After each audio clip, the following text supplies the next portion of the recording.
یزید کا کفر اور رسول اکرم صلی اللہ علیہ وآلہ وسلم سے اس کی دشمنی۔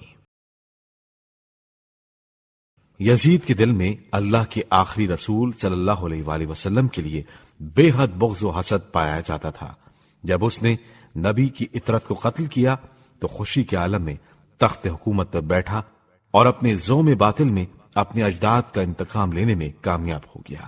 اس وقت اس نے یہ کفریہ اشعار کہے کہ لیت اشیاخی ببدر شہدوا جزع الخزرج من وقع العسل، اے کاش میرے قبیلے کے وہ بزرگ جو جنگ بدر میں مارے گئے تھے آج یہاں موجود ہوتے اور دیکھتے کہ قبیلہ خزرج نیزوں کی چوٹ سے کیسے چیخ رہا ہے۔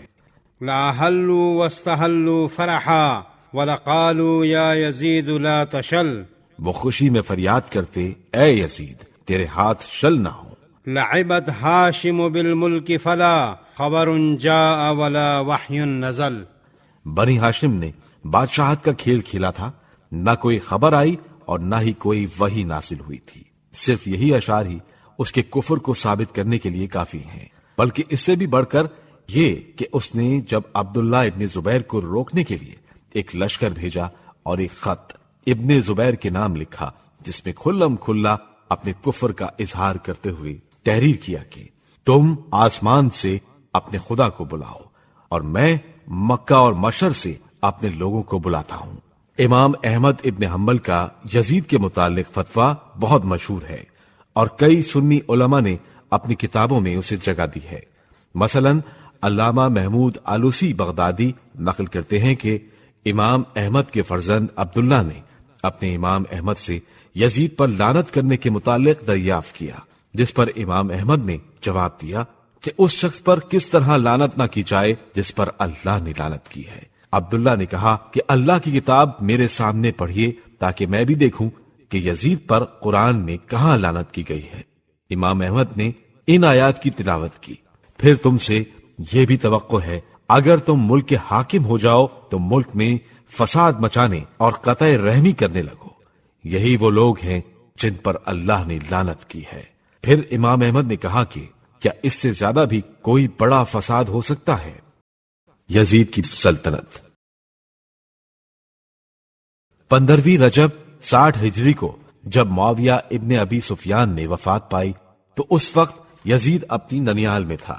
مسلم ابن عقبہ اور ضحاک ابن قیس فہری نے جو یزید کے جوشیلے ہوا خواہوں میں سے تھے اس واقعے کی خبر اسے پہنچائی۔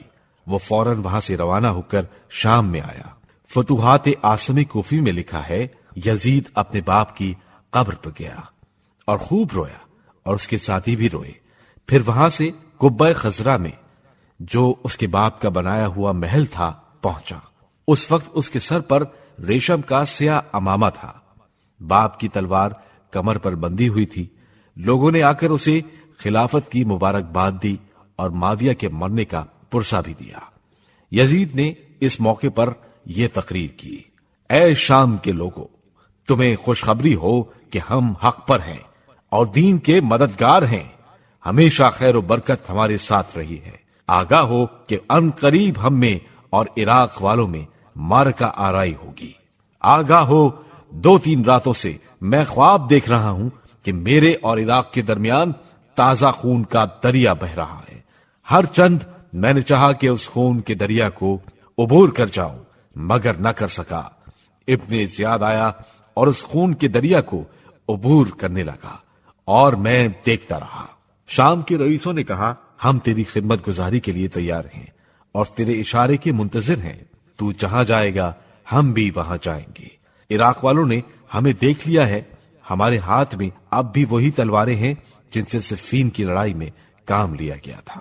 یزید نے کہا بے شک مجھے تمہاری جانشاری پر کافی بھروسہ ہے، میرا باپ تم لوگوں پر جیسا شفیق تھا ظاہر ہے، عرب میں میرے باپ جیسا صاحب مروت و سخاوت کوئی دوسرا نہ تھا، وہ خوش بیانی سے عاجز نہ تھا اور اس کی زبان میں لکنت نہ تھی۔ یزید یہ کہہ ہی رہا تھا کہ ایک طرف سے آواز آئی، تو جھوٹ بکتا ہے، معاویہ میں ہرگز یہ اوصاف نہ تھے، تو اور تیرا خاندان عمدہ اوصاف سے خالی ہے۔